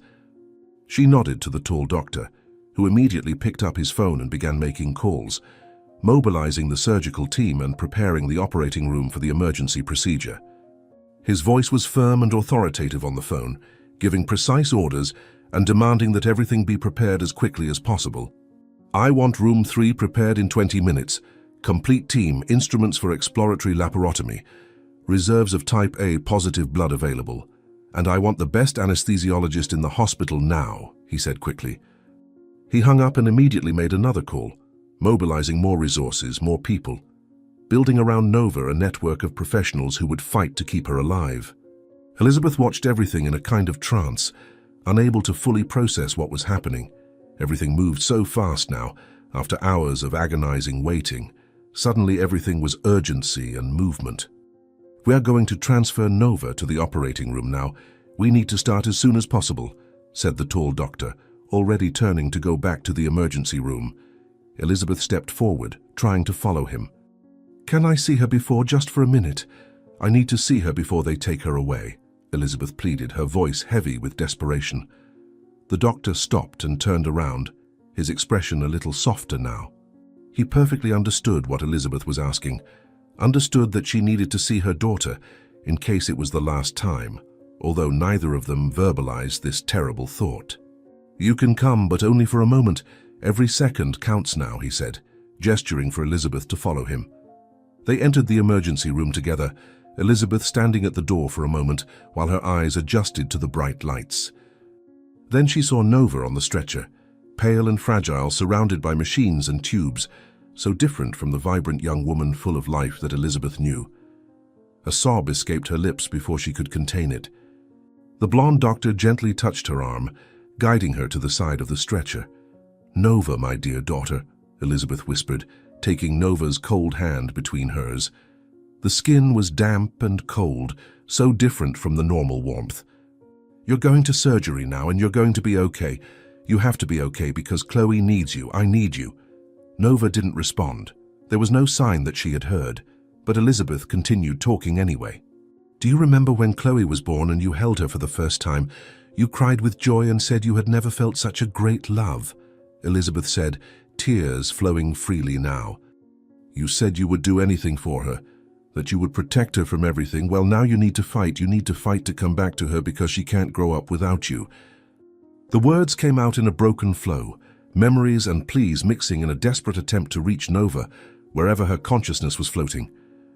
The ponytailed nurse discreetly wiped away her own tears, pretending to adjust one of the monitors to hide her emotion. Even the doctors, accustomed to emotional scenes, seemed touched by the raw pain in Elizabeth's voice. The tall doctor checked his watch, knowing they needed to move, but giving Elizabeth a few more precious seconds. "Mrs. Elizabeth, we need to take her now," he said gently but firmly. Elizabeth nodded, leaning down to kiss Nova's hot forehead. "I love you so much, my girl. Come back to me," she whispered against Nova's skin. Then she stepped back, forcing herself to let go of her daughter's hand, even though every fiber of her being wanted to remain there. The nurses immediately began preparing Nova for transport to the surgical center. They temporarily disconnected some monitors, transferring Nova to portable monitors that would accompany her during the movement. Each action was executed with practiced efficiency, economical and precise movements born of years of experience. The wheels of the stretcher were unlocked, and they began pushing it toward the door. Elizabeth was gently guided back to the hallway by the blonde doctor, watching helplessly as her daughter was taken away. The stretcher passed by her, Nova unconscious and oblivious to everything, surrounded by professionals in white uniforms who ran alongside her, keeping all the equipment connected and functioning. The corridor seemed to stretch infinitely as Elizabeth watched the stretcher move away, each meter of distance seeming like a kilometer. Her feet wanted to run after it, her arms wanted to reach out and bring Nova back, but she stood still, paralyzed by the reality that now all she could do was wait and pray. "How long will the surgery take?" Elizabeth asked, her voice sounding strange and distant to her own ears. The blonde doctor hesitated before answering, mentally calculating the complexity of the procedure. "It depends on what we find when we open. "It could be 2 hours or it could be 6, impossible to know for sure until we begin," the doctor responded honestly. Elizabeth nodded mechanically, processing the information without really understanding what 2 or 6 hours of waiting would mean for her already shattered mental state. The doctor continued, her voice taking on a softer tone. "I'll stay here with you during the wait, or if you prefer you can go to the surgical waiting room on the 2nd floor. It's more comfortable there." Elizabeth immediately shook her head, rejecting the idea of moving anywhere else. "I'll stay here. I need to stay close. I need to be here when she comes out," she said with surprising determination. The doctor understood perfectly. Many families felt the same need to stay as close as possible to their loved ones during surgeries. "That's fine. I'll ask someone to bring coffee and water for you," said the doctor, signaling to a nearby nurse. Elizabeth wasn't sure if she could eat or drink anything. Her stomach was churning and tight, but she nodded anyway, grateful for the kindness. "Thank you, doctor. Thank you for everything you're doing for Nova," said Elizabeth, her voice breaking again. The doctor gently squeezed her shoulder before walking away. Elizabeth returned to the blue plastic chair that was already beginning to feel like an old companion after so many hours sitting there. She let herself drop into the seat, her body finally registering the extreme exhaustion she felt. Every muscle ached, every joint complained, but the physical pain was nothing compared to the emotional pain consuming her from within. She took her cell phone from her purse and looked at the screen, seeing several messages from the neighbor who was taking care of Chloe. The little girl was asking for her mother, wanting to know when they would return home. Elizabeth typed a short response, saying that Mommy was being cared for by doctors and that they would be home soon. Another white lie because she didn't know if they would return, didn't know if Nova would survive the next few hours. She pressed send and put the phone away again, unable to deal with more than that right now. Her gaze fixed on the door that led to the hallway, where Nova had disappeared minutes ago. The door that would eventually open again, bringing news that would change her life forever. For better or worse. God, I know I'm not the best Christian. I know I don't always go to church as I should, but I beg you, I implore you, don't take my girl. She's so young, has so much life ahead of her, has a small daughter who needs her, whispered Elizabeth, her hands interlocked in tight prayer. The tears continued to fall, seeming endless. Time began to drag in a torturous manner. Each minute seemed to last an hour. Each hour seemed to last an entire day. Elizabeth alternated between sitting and walking down the hallway, unable to remain still for long, but also unable to find any comfort in movement. 3 hours and 40 minutes. Elizabeth was sitting again, her head down, when she heard footsteps approaching quickly down the hallway. She looked up and saw the tall doctor walking toward her, still wearing the green surgical uniform, a mask hanging loosely around his neck. His face was tired, deep lines of tension marking his forehead, and there was something in his expression that Elizabeth couldn't decipher. She stood up so quickly that she felt dizzy, clutching the back of the chair to stabilize herself. Her heart was beating so fast that she could feel it in her throat, pulsing against her skin. The doctor reached her, and for the first time in hours, their eyes met directly. Elizabeth tried to read something in those eyes, tried to anticipate what he was about to say, but it was impossible. She opened her mouth to ask, but no sound came out, her throat completely closed by fear. The doctor stood before her, removing the surgical cap from his head and holding it between his hands. The silence stretched for 1 second, 2 seconds, an eternity. "Mrs. Elizabeth, we need to talk," he finally said, his voice tired and serious. Elizabeth felt her legs beginning to give way, the world spinning around her, those 3 words echoing in her mind like a sentence. The blonde doctor appeared beside the tall doctor at that exact moment, gently holding Elizabeth's other arm to prevent her from completely collapsing to the floor. The 2 women guided the elderly lady back to the chair, where she sat heavily, her body shaking uncontrollably. Elizabeth looked at the 2 doctors with eyes wide with terror, desperately trying to read in their expressions what would come next. The corridor around seemed to have disappeared, the whole world reducing to just that small space where the 3 were. The tall doctor knelt in front of Elizabeth to be at her eye level, a gesture that showed respect and compassion, even amid the exhaustion that deeply marked his face. He took a deep breath before beginning to speak, choosing each word with extreme care. Mrs. Elizabeth, the surgery was very complex and difficult, more than we expected, he said, his voice serious but gentle. Nova survived the procedure. She is alive. Elizabeth let out a sound that was half sob, half sigh of relief, her hands flying to cover her mouth as tears exploded from her eyes. But the doctor gently raised a hand, indicating there was more to be said, and the expression on his face wasn't that of someone bringing complete good news. Elizabeth felt the brief moment of relief transform back into terror, her heart beginning to race erratically in her chest again. The blonde doctor sat in the chair next to Elizabeth, keeping a comforting hand on her shoulder. She survived, but her condition is extremely critical, the doctor continued, his voice carrying the weight of years of experience delivering difficult news. We found a severe infection that had spread to several organs. We managed to remove the main focus, but the damage was already done. Her body suffered greatly.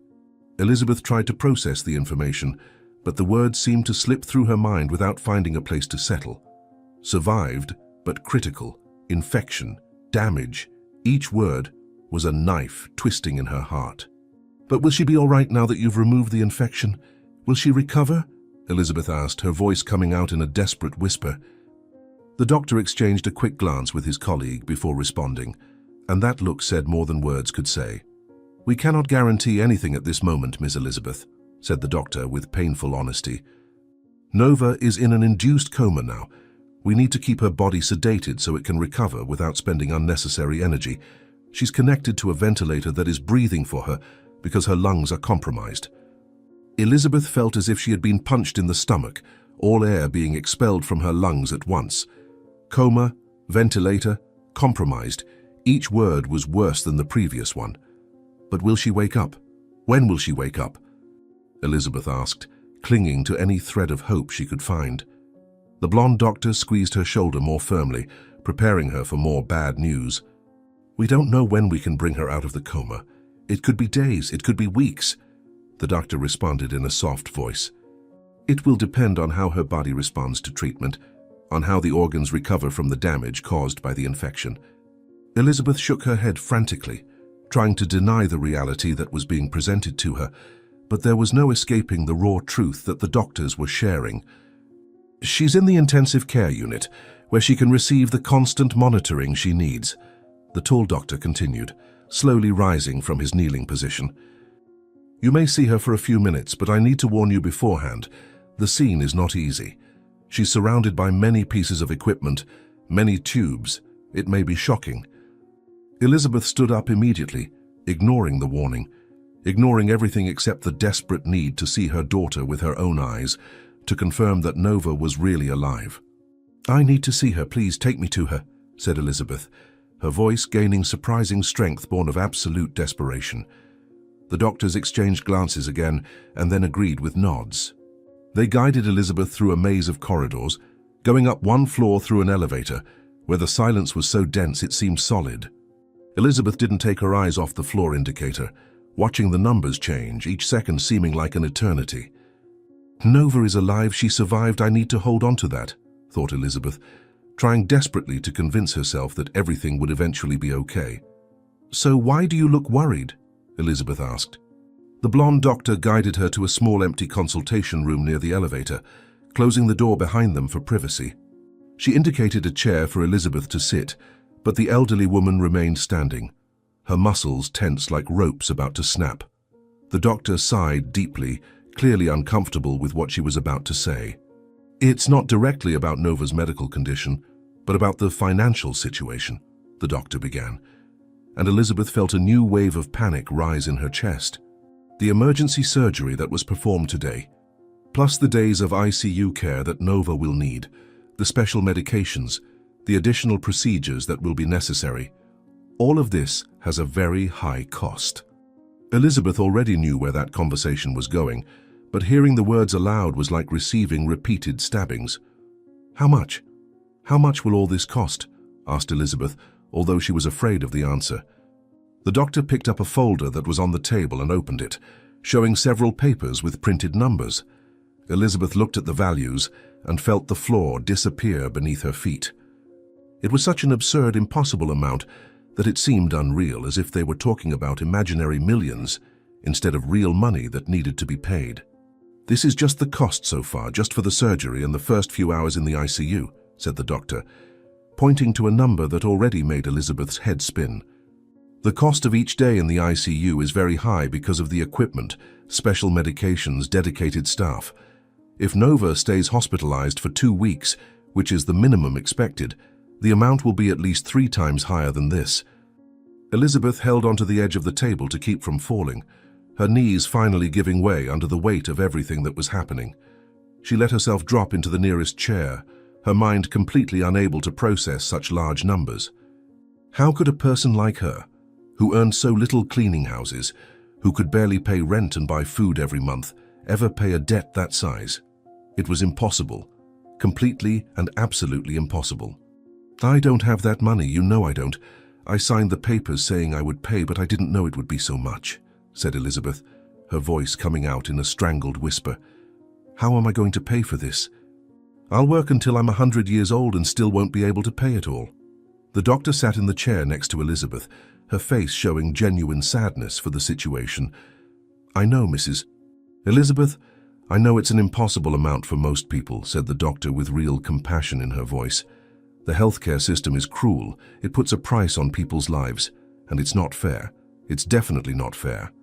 She paused, seeming to struggle internally with something before continuing. "The hospital administration has already approached me. They're pressing for payment guarantees. They want to know if you have assets that can be given as collateral, your own house, car, anything." Elizabeth shook her head sadly, a bitter laugh escaping her lips before she could contain it. "I rent a tiny room, I don't have a car, I don't have anything of value. All I have in the world are the clothes I wear and some old furniture that's worth nothing," replied Elizabeth, the reality of her poverty never having been more painful than at this moment. "So what are they going to do? Take my daughter out of the ICU because I'm poor? Get rid of her because I can't pay?"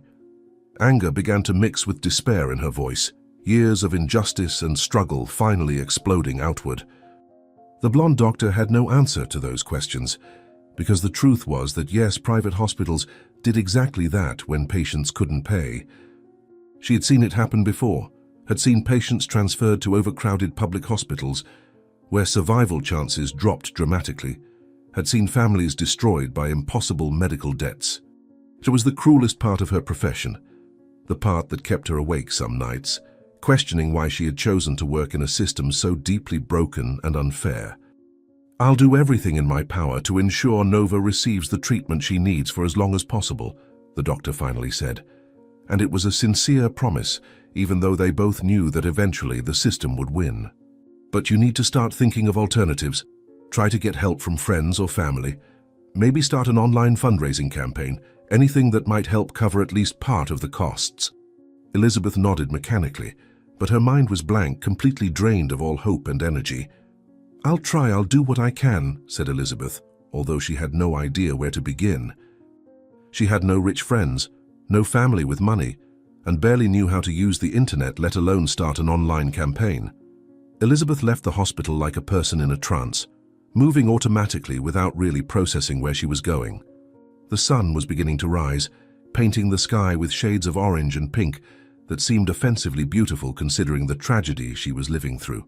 The cold morning air hit her face, making her shiver inside her thin coat. She took out her cell phone and called the neighbor who was taking care of Chloe, her hands trembling so much she could barely hold the device. "Hello? How is Nova?" asked the neighbor as soon as she answered, her voice heavy with concern. Elizabeth tried to respond, but the sobs came first. Tears she had been holding back returning full force now that she was away from the hospital. "She's alive, but she's very critical. She's in a coma in the ICU," Elizabeth managed to say between sobs. The neighbor was silent for a moment, absorbing the news. "And Chloe, how is she?" asked Elizabeth, suddenly remembering her granddaughter, who had been without news from her for so many hours. "She's still sleeping.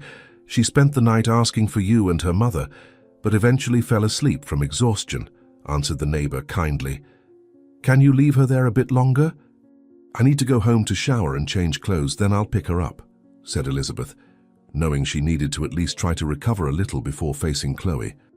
Elizabeth arrived at the small room she called home about half an hour later, climbing the 3 flights of stairs with difficulty, each step seeming like a mountain to be scaled. The room was exactly as they had left it before Nova got sick. Beds still unmade, Chloe's toys scattered across the floor, clothes on the chair. It was a tiny space, barely fitting 2 beds, a small wardrobe, a chair, and an old dresser. They shared the bathroom with other tenants in the decaying building, but it was theirs. It was where they had built a life together despite all the difficulties. Elizabeth let herself fall onto the bed, finally allowing the full weight of recent events to completely crush her. She cried as she hadn't in years, violent sobs shaking her entire body, soaking the pillow with tears that seemed endless. How will I tell Chloe?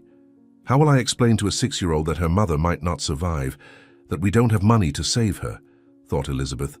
The pain being so intense it was almost physical. She eventually fell asleep from sheer exhaustion, her body finally shutting down after so many hours of extreme stress. When Elizabeth woke up, the sun was already high in the sky, indicating it was past noon. She had slept for several hours without realizing it, her body demanding the rest she had denied for so long. For a brief moment upon waking, she forgot where she was and why she felt so terrible. But then everything came back like an avalanche, each memory of the past 24 hours falling on her with crushing weight. Nova in the ICU, intubated, in a coma, the impossible debt, the uncertain future. Elizabeth moaned loudly, turning her face against the pillow, wishing she could go back to sleep and never wake up again. But Chloe needed her, needed to be picked up, needed some explanation about what was happening to her mother. Elizabeth forced herself to get up, walking to the small shared bathroom where she took a quick cold shower because there was no hot water. She dressed in clean but equally worn clothes, tied her wet hair in a bun, and left to pick up her granddaughter. I need to be strong for her. I can't fall apart in front of Chloe, Elizabeth told herself as she walked through the familiar streets toward the neighbor's house. But being strong seemed an impossible task when she felt so completely broken inside. Chloe was playing in the neighbor's small yard when Elizabeth arrived, pushing an old doll carriage back and forth. But as soon as the girl saw her grandmother, her little face lit up and she dropped the toy, running toward Elizabeth with open arms. "Grandma, where's Mommy? When are we going to see her?" asked Chloe with the cruel innocence of children who still don't understand that the world can be a terrible place.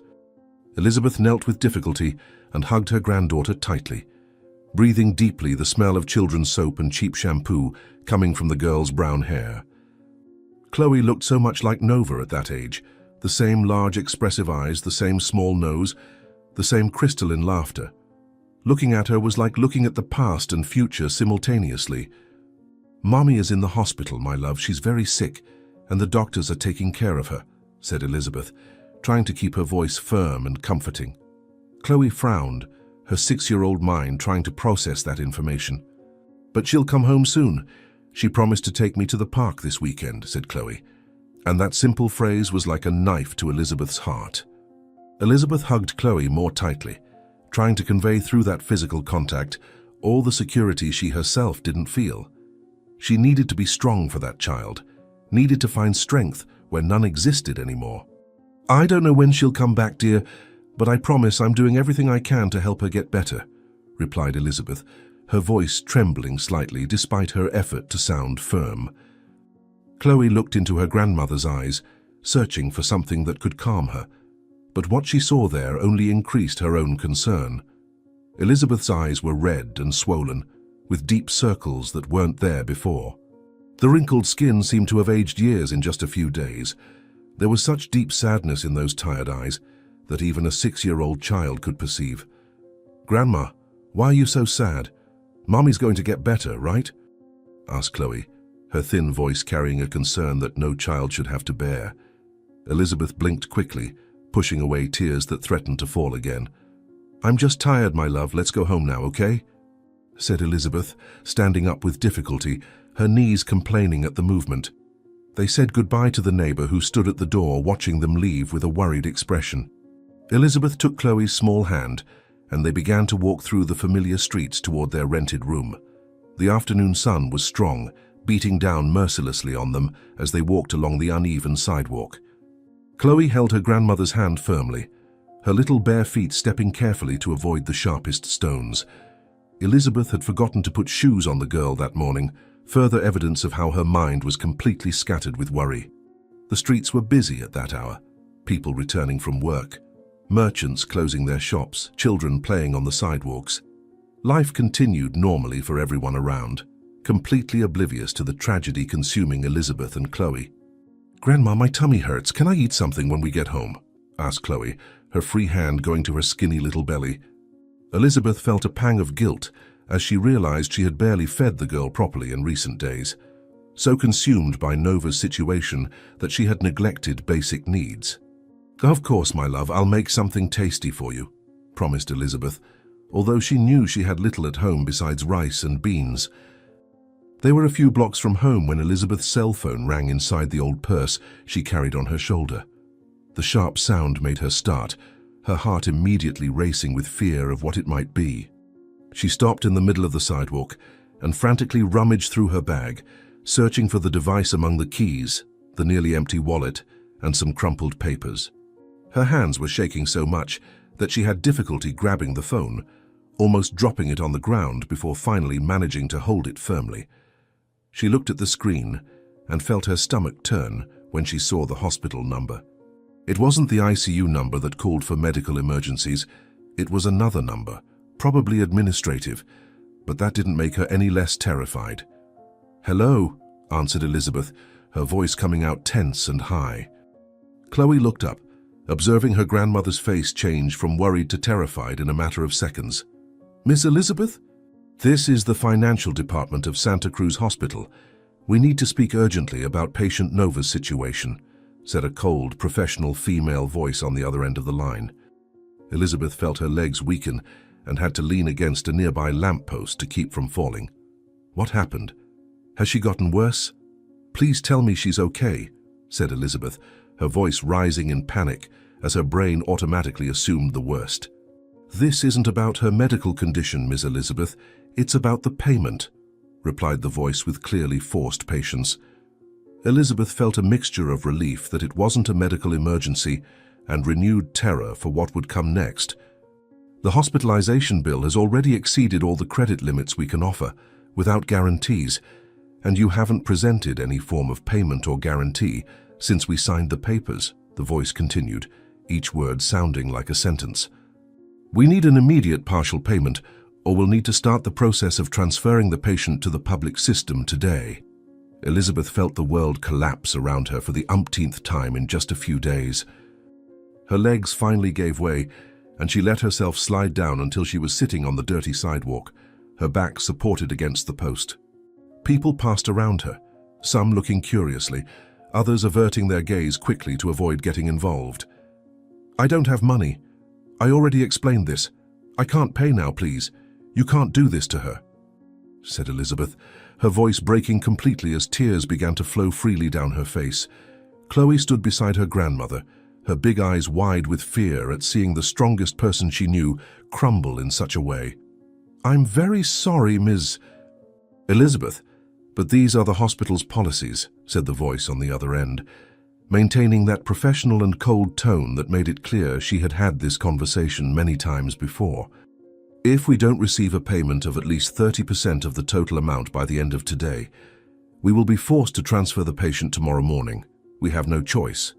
Elizabeth was sobbing now, completely unable to control her emotions, her whole body trembling with the force of her crying. "Please, please, I beg you, don't do this.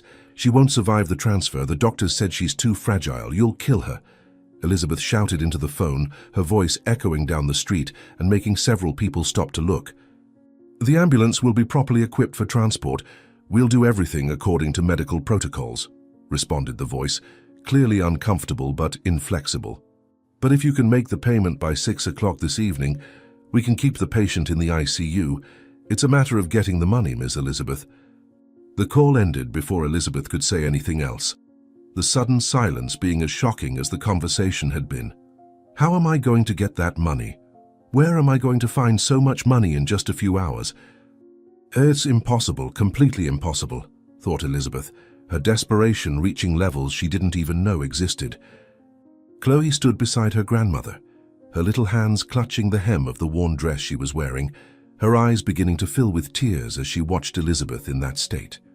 The girl didn't fully understand what was happening, but she understood enough to know it was something very bad, something that made her grandmother cry in a way she had never seen before. "Grandma, why are you crying? What did the person on the phone say?" asked Chloe, her voice trembling as she knelt on the dirty sidewalk beside Elizabeth. The elderly woman tried to compose herself a bit, wiping her face with shaky hands, but it was useless because the tears kept coming non-stop. "It's about your mother, my love.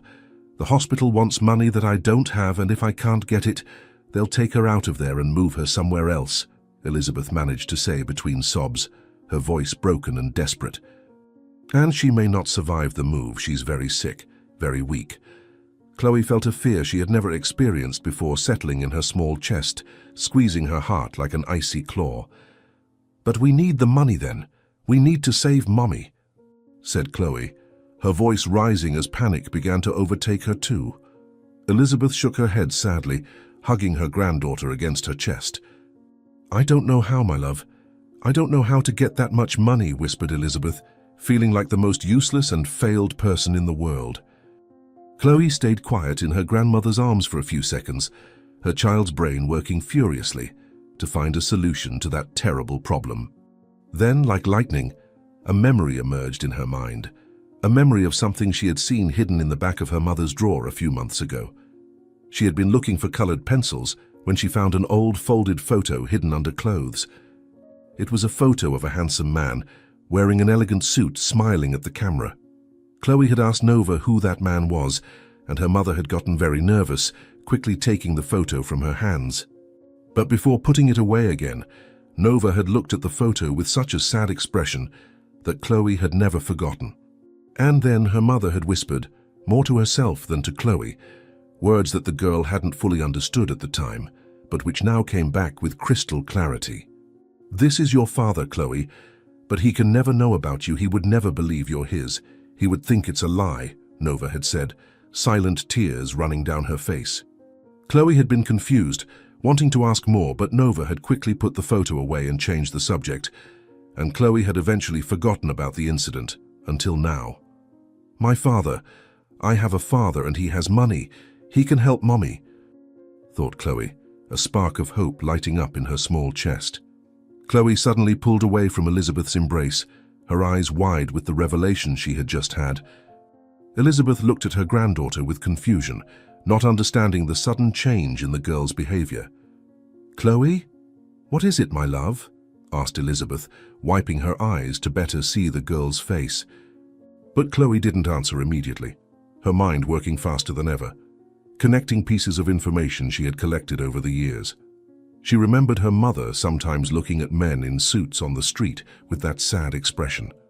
She remembered whispered conversations with her grandmother late at night that stopped abruptly when Chloe entered the room.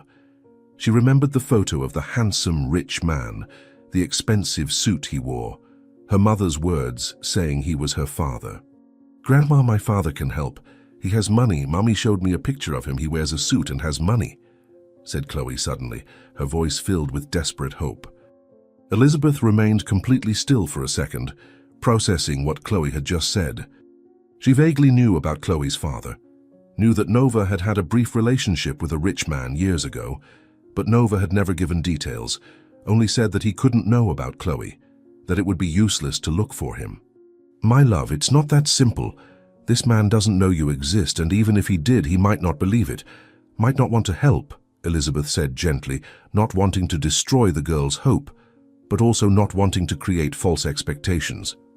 But Chloe wasn't listening. The seed of an idea had been planted in her mind and was growing rapidly, taking over all her thoughts. She needed to find that man, needed to make him help her mother. It was the only chance they had. The image of the photo kept by her mother was engraved in her memory. The man in an elegant suit, the serious but handsome face, those whispered words that now made so much sense. "But we need to try, Grandma." "We can't let Mommy go to heaven without trying," said Chloe, her voice rising in desperation as she pulled Elizabeth's hand. The elderly woman opened her mouth to respond, to try to explain why that was impossible, but before she could form the words, the cell phone in her purse rang again. That shrill sound made Elizabeth startle violently, her heart immediately racing. With hands trembling so much that she could barely hold the device, she took the cell phone and looked at the screen. It was the hospital again. Her face instantly paled, all blood seeming to drain at once. "Hello?" Elizabeth answered, her voice coming out so weak that she herself could barely hear it. Chloe watched closely every change in her grandmother's expression, seeing the fear transform into absolute terror. "Ms. Elizabeth? This is from the financial department of Santa Cruz Hospital again. I'm calling to confirm that you understood our previous conversation," said a female voice on the other end, cold and professional in a way that seemed rehearsed. Elizabeth had to lean on a nearby lamppost because her legs threatened to give out completely under her weight. "I did understand, but I don't have the money. I can't get that amount by today," said Elizabeth, her voice rising in desperation as tears began to roll down her face again. People passed by on the sidewalk, some quickly averting their gaze, others watching with morbid curiosity this scene of public despair. "Then I need to officially inform you that the transfer process for patient Nova will begin tomorrow at 7 in the morning," the voice responded with a firmness that left no room for negotiation. "The ambulance is already scheduled. The papers are already being prepared. I'm very sorry, but these are the hospital's policies." Elizabeth felt as if she had been punched in the stomach, all the air being expelled from her lungs at once. She began to tremble violently, the cell phone almost slipping from her sweaty hand. "You're going to kill her. She won't survive the transfer. Please, I beg you, give us more time." Elizabeth shouted into the phone, completely beyond any control or dignity. "I'm sorry, Ms. Elizabeth, but the decision has already been made," said the voice, and then the call was abruptly ended, leaving Elizabeth holding the dead cell phone against her ear, unable to process that the conversation had really happened. Slowly, her legs gave out completely and she let herself slide until she was sitting on the dirty sidewalk, her back against the lamppost. The cell phone fell from her hand, hitting the concrete with a dull sound. She began to cry in a way that frightened even the passers-by, deep and guttural sobs that seemed to tear her throat, her whole body curving over itself as the pain consumed her. "I'm going to lose my daughter and there's nothing I can do. I failed her, I failed," thought Elizabeth, each word a torture, each thought a stab in her already shattered heart. Chloe stood beside her grandmother, her eyes wide with absolute terror at seeing the strongest person she knew completely destroyed, crumbling there on the sidewalk as if the world had ended. The girl began to tremble too, tears streaming down her little face as panic took over her. Grandma, get up, please," said Chloe, pulling Elizabeth's arm, but the elderly woman seemed not to hear, lost in her own despair. At that moment, something inside Chloe broke, some barrier between childhood and a precocious and terrible understanding of reality. She understood, with the cruel clarity that sometimes strikes children in extreme situations, that no one would come to save them, that there were no adults capable of solving this, that if anyone was going to do something, it would have to be her. The image of the photo returned to her mind with renewed force, the man in a suit, the father she had never known, the man who had money and could save her mother if only he knew she existed. Her mother had said he couldn't know, but her mother was going to live in heaven now. The rules had changed. Nothing mattered except saving her. Chloe looked at Elizabeth still crying uncontrollably on the sidewalk, completely lost in her grief, and made the most important decision of her short life. She needed to find that man, needed to make him help, and needed to do it now before it was too late. Slowly and silently, while Elizabeth had her face buried in her hands, Chloe took a step back, then another, her little bare feet making only a whisper against the hot concrete. "I'm going to find my father. I'm going to save Mommy," whispered Chloe to herself. And then, before she could think too much or regret it, she turned and began to run. Chloe ran faster than she had ever run in her life, her little feet hitting against the hot concrete of the sidewalk, her little heart beating so hard it seemed to want to jump out of her chest. She didn't look back, couldn't look back, because she knew that if she saw her grandmother there alone and crying, she would lose courage and return. Tears streamed down her face as she ran, blurring her vision, but she continued, dodging people walking on the sidewalk, occasionally stumbling but getting up quickly. She had no idea where she was going, had no real plan, just the image of that man in a suit in her mind and a desperate determination to find him.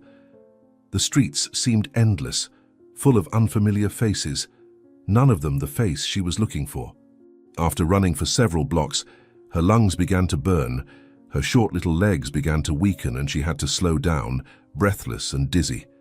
She looked around and realized with growing terror that she was completely lost. Didn't recognize anything, didn't know where she was or how to get back. Panic began to mix with desperation, making her chest tighten even more. "I need to find my father. Need to find him. He wears a suit. He has money. He can help," she repeated to herself like a mantra, trying to stay focused. Her legs finally gave way, and she fell to her knees on the sidewalk, crying from exhaustion, fear, and frustration. It was at that moment that a woman of approximately 40, wearing simple but clean clothes, stopped beside Chloe. Willow had just left the market where she worked as a cashier and was going home when she saw that small, dirty and barefoot girl fallen on the sidewalk, crying desperately. Her immediate maternal instinct made her drop her shopping bags and kneel beside the child. "My God, what happened to you, dear? Where is your mother? Where are your parents?" asked Willow with a gentle but concerned voice, placing a comforting hand on Chloe's trembling shoulder. The girl raised her face stained with tears and dirt, and when she saw those kind eyes looking at her with genuine concern, all the words she had been holding exploded out in a desperate and uncoordinated flow. "My mother is in the hospital, and my grandmother is crying in the street, and I got lost," said Chloe between sobs, clinging to Willow's blouse as if it were a lifeline. Willow felt her heart tighten painfully upon hearing that story from such a small child, seeing the desperation stamped on that dirty little face. "Calm down, dear, calm down. Take a deep breath," Willow said gently, taking a handkerchief from her purse and cleaning Chloe's dirty face with careful movements. "What's your name? What's your grandmother's name? We'll find her together, okay?" Chloe tried to control the sobs that shook her small body, wiping her nose with the back of her hand. "My name is Chloe. My grandmother is Mrs. Elizabeth, but I don't know where she is. I ran and got lost," said Chloe, her voice rising again in panic as she realized the magnitude of what she had done. Willow took Chloe's small hands between hers, trying to convey calm and security. "It's okay, Chloe. We're going to find your grandmother. Do you remember where you were when you ran away? Do you recognize anything around here?" asked Willow, looking around trying to find some clue. Chloe shook her head negatively, tears starting to fall again. "I don't know, everything looks different. I just ran and ran," said Chloe, beginning to panic again. Willow realized she needed to act quickly before the situation got even worse. She got up, picking Chloe up even though the girl was a bit too big for that, and began walking down the sidewalk, stopping people as they passed by. "Excuse me, has anyone seen an elderly lady around here looking for a girl? Please, this child is lost," Willow said to a businessman who was hurrying past. The man barely looked at them, shaking his head and continuing on his way without slowing down. Willow tried another person, a young woman with headphones. "Please, have you seen an elderly lady looking for a child?" Willow asked, lightly touching the woman's arm. The young woman removed one earbud, annoyed by the interruption. "I haven't seen anyone, sorry," she said dryly, putting the earbud back in and quickly walking away. Willow kept trying, stopping person after person, but no one had seen Elizabeth or seemed to care enough to really help. People in the big city were in too much of a hurry, had too many problems of their own to worry about other people's dramas.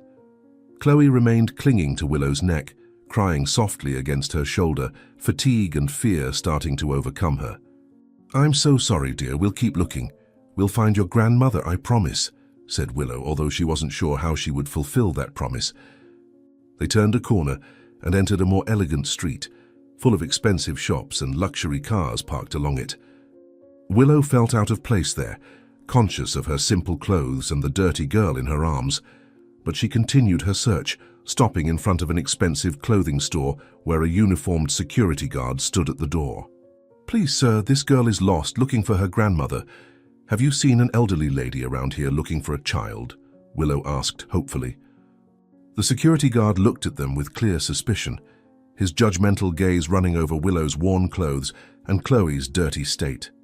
"I haven't seen anyone, and you shouldn't be around here.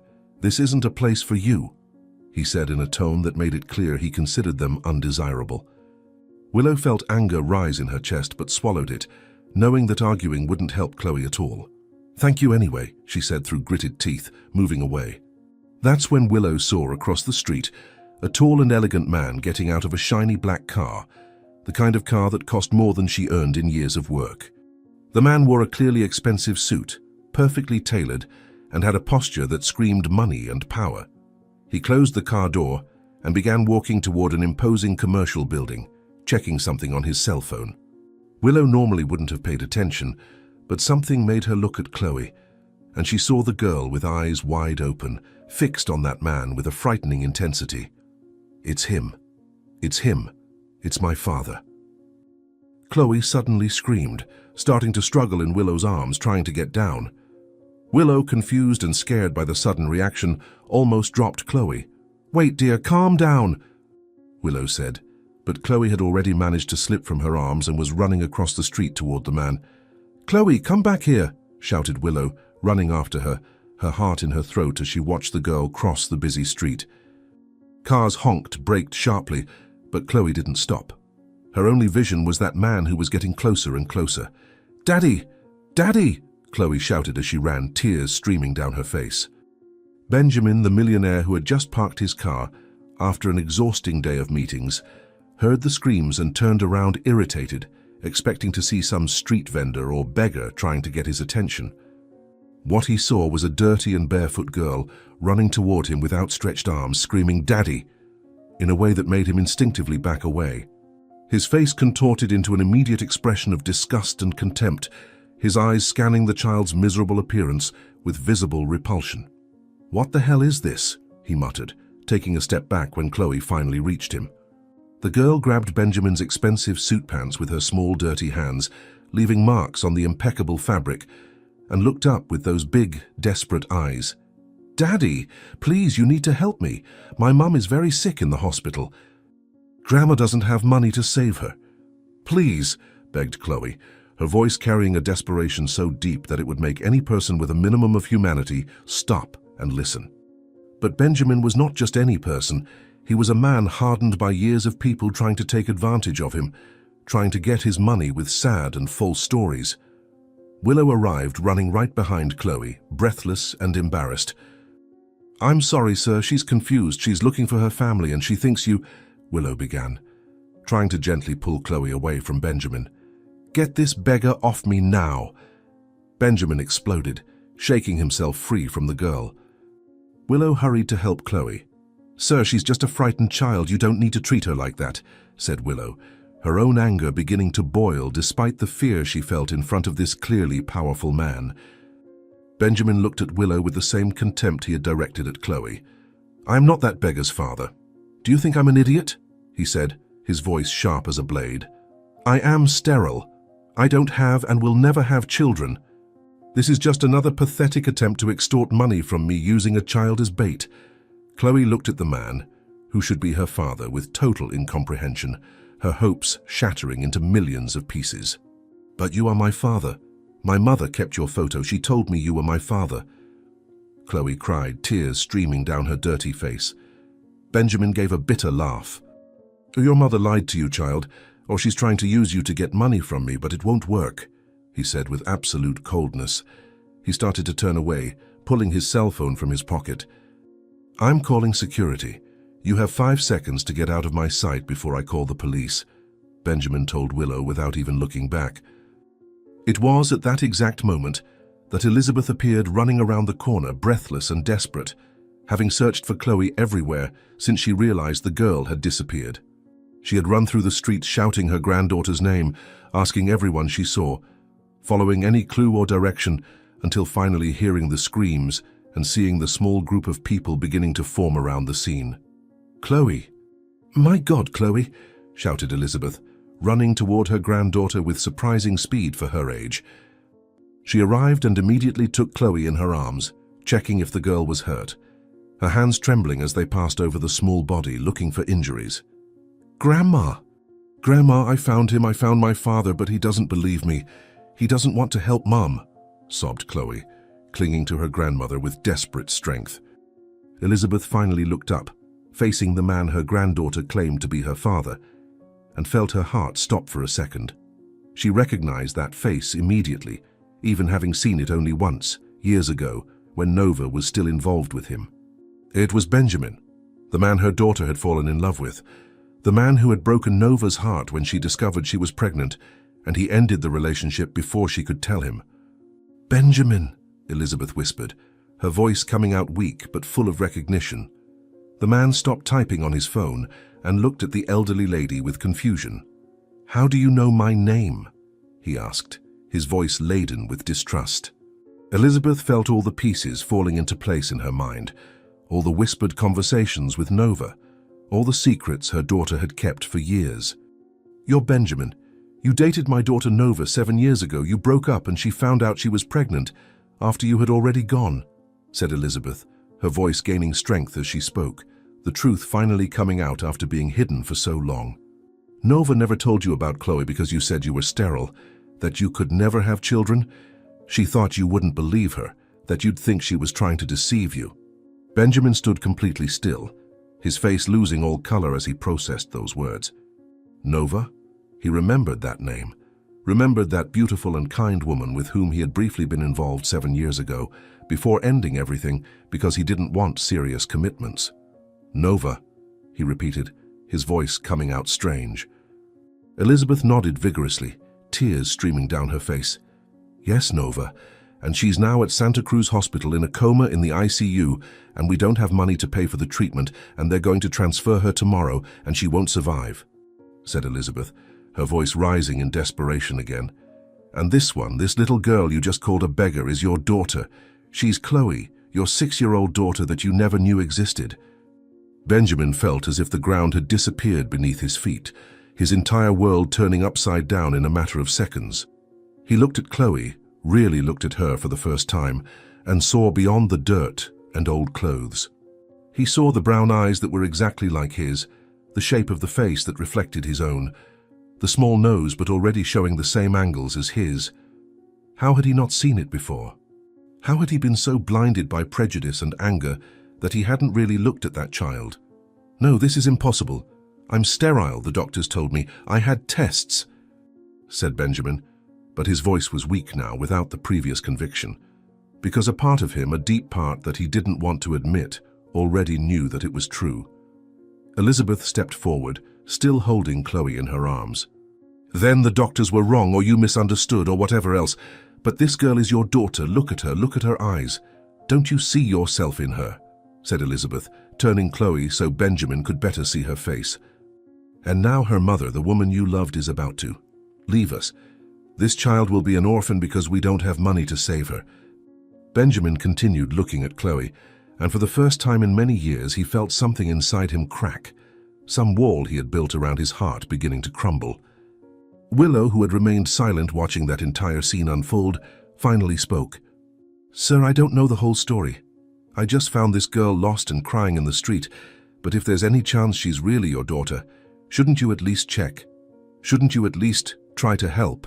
said Willow, her voice soft but firm. Benjamin ran a hand over his face, feeling completely lost, his mind struggling to process everything that was happening. He had built his entire adult life around the certainty that he would never have children. He had made peace with that, had convinced himself that he didn't need family. And now, in a matter of minutes, all of this was being challenged, destroyed. "Santa Cruz Hospital?" he finally asked, his voice coming out hoarse. Elizabeth nodded vigorously, new hope arising in her tired eyes. Yes. In the ICU on the 2nd floor, she's in a coma. They're going to transfer her tomorrow if we don't pay," Elizabeth said quickly. Benjamin looked at Chloe once more, seeing the tears on her dirty face, seeing the absolute despair in those eyes that were so similar to his own. Something inside him, some instinct he didn't even know he possessed, awakened. "Let's go," he said suddenly, his voice gaining that tone of command he used in business. "Let's go to the hospital now. I need to see this woman. I need to understand what's happening." Elizabeth almost fell to her knees in relief, tears of gratitude bursting from her eyes. Thank you, my God, thank you," she repeated as Benjamin was already opening the doors of his car. Benjamin gestured impatiently for them to get in the car, his brain already shifting gears, already beginning to formulate plans and actions as he did in his business. Elizabeth climbed into the back seat with Chloe still in her arms, and Willow, after a moment of hesitation, got in too, feeling that she should see this through to the end. Benjamin got into the driver's seat and started the car, which roared to life with a powerful sound. He stepped hard on the accelerator, the car shooting through the streets toward the hospital, passing yellow lights, taking tight turns, driving with an urgency he rarely felt. His cell phone rang on the car dashboard, but he ignored it, focused only on getting to the hospital as quickly as possible. 1,000 thoughts were racing through his mind, 1,000 questions without answers, but one truth was beginning to solidify. If Nova really was leaving, if there was any chance that Chloe was his daughter, he couldn't simply ignore it. He couldn't let someone succumb due to lack of money when he had so much to spare. "How much are they asking?" Benjamin suddenly asked, his eyes still fixed on the road. Elizabeth, who had been murmuring prayers quietly in the back seat, raised her head. "More than 100,000, and growing every day in the ICU. They want at least 30% by today. Or they'll transfer her tomorrow," Elizabeth replied, her voice trembling. Benjamin said nothing, but his jaw tightened. 100,000 was a ridiculous amount for him, barely paid for a weekend at his vacation apartment. The car arrived at the hospital in record time, Benjamin parking in a prohibited spot without caring in the slightest. He got out of the car and waited impatiently as Elizabeth got out with Chloe, Willow following right behind. They entered the hospital together, Elizabeth leading the way toward the elevators that led to the ICU. A nurse tried to stop them, saying it wasn't visiting hours, but Benjamin completely ignored her, his imposing presence and authoritative manners making her instinctively back away. They entered the elevator and rode up in tense silence, only the sound of heavy breathing filling the small space. The doors opened on the second floor, and Elizabeth practically ran towards the ICU, using her visitor card that was still in her purse to open the glass doors. Benjamin followed her, his heart beating fast for reasons he couldn't fully identify. Nervousness, fear, guilt all at once. Elizabeth stopped in front of box 5, and through the glass Benjamin saw Nova for the first time in 7 years. She was unrecognizable, pale, surrounded by machines, a tube coming out of her mouth, completely motionless. But even so, he recognized those delicate features, that face he had kissed so many times years ago. "Nova," he whispered, feeling something painfully tighten in his chest. Memories he had buried came back forcefully, memories of shared laughter, late-night conversations, a relationship he had hastily ended out of fear of commitment. Benjamin approached the glass, his hands pressing against the cold surface, as he looked at Nova fighting for her life on the other side. A nurse appeared beside them, surprised to see so many people there outside visiting hours. "I'm sorry, but Mom, you can't bring all these people here now. There are rules," the nurse began. But Benjamin interrupted her without even looking at her. "I am Benjamin Mendes, and I will pay this patient's entire bill, every cent, plus whatever is necessary to ensure she receives the best possible treatment," he said, his voice making it clear he wasn't asking permission or accepting arguments. The nurse stood gaping, immediately recognizing the name, knowing exactly who this man was, one of the richest businessmen in the city. I need to call administration. They need to know about this immediately," she said, already picking up the phone at the nurse's station. Benjamin finally took his eyes off Nova and looked at the nurse. "Do that, and while you're at it, tell the doctors I want the best specialists available examining her. I want a second opinion on the treatment. I want everything modern medicine can offer available to her," Benjamin ordered, turning back to look at Nova through the glass. Chloe, still in Elizabeth's arms, looked alternately between the man who was her father and the mother who was fighting for her life. "Is he going to save Mommy, Grandma?" "Is he really?" whispered Chloe, her voice carrying a fragile and frightened hope. Elizabeth hugged her granddaughter tighter, tears of relief finally falling freely. "Yes, my love, he will save her. Everything will be fine now," Elizabeth replied, and for the first time in days she really believed those words. Within minutes, the hospital administration came running, bringing papers, pens, and expressions of extreme solicitude. Benjamin signed everything without even reading it, authorized bank transfers that covered the entire debt, and guaranteed months of additional treatment. The transfer is cancelled, correct? Nova stays here receiving the best available treatment?" asked Benjamin, his voice not admitting any answer other than yes. The hospital administrator nodded vigorously, sweat dripping from his forehead. "Yes, Mr. Mendez, absolutely. She will have everything she needs. I'm already calling our best specialists," he replied, practically bowing in reverence. In the weeks that followed, Benjamin spent more time in that hospital than in his office. He hired the best doctors in the country, some even from abroad, ensuring Nova received exceptional care. He would sit for hours beside her bed, holding her hand, talking softly about everything and nothing, asking forgiveness for not having been present, promising he would be from then on. Chloe visited him every day, and gradually the initial fear she felt toward him gave way to a shy confidence. Benjamin bought new clothes for her, shoes, toys, but more importantly, dedicated time, attention, love. He took her for walks in the hospital garden, listened to her stories, dried her tears when she cried missing her mother. Elizabeth observed everything with immense gratitude, seeing that man who had been so cruel in that first encounter transforming into a dedicated father and a genuinely repentant man. 2 weeks after Benjamin's arrival, Nova finally began to awaken from the coma. Her eyes opened slowly, confused and disoriented, but when they focused on Benjamin sitting next to her bed, tears began to roll. "Benjamin?" she whispered through the tube that still helped her breathe, her voice hoarse and weak. He gently squeezed her hand, tears also streaming down his face. "I'm here, Nova, and I'm not going anywhere," he said, his voice breaking with emotion. "Chloe is fine, Elizabeth is fine, and you're going to be fine too, I promise."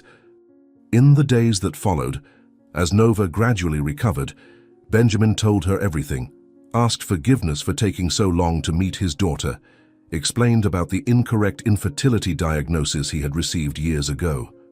"I should have looked for you, should have kept in touch," Nova said weakly, but Benjamin shook his head. "No, the fault is mine for ending everything so abruptly, for not giving you the chance to tell me," he replied. "But now we have the chance to start over, to be a family if you want." 3 months later, Nova was discharged from the hospital completely recovered. Benjamin had rented a comfortable house for her, Elizabeth and Chloe, but spent so much time there that he practically lived with them. He and Nova were slowly rebuilding the relationship they had lost, but this time with a solid foundation of honesty and commitment. Chloe finally had a father, Nova had a companion. Elizabeth had peace of mind, and Benjamin, for the first time in his life, had a real family. The man who had once called a little girl a beggar now called her daughter, and that was the greatest redemption of all. Now, tell me in the comments where you're from, and tell me, did you like this story? Then subscribe to the channel, leave your like, and check out the next one waiting for you here on screen. I'll be waiting for you there.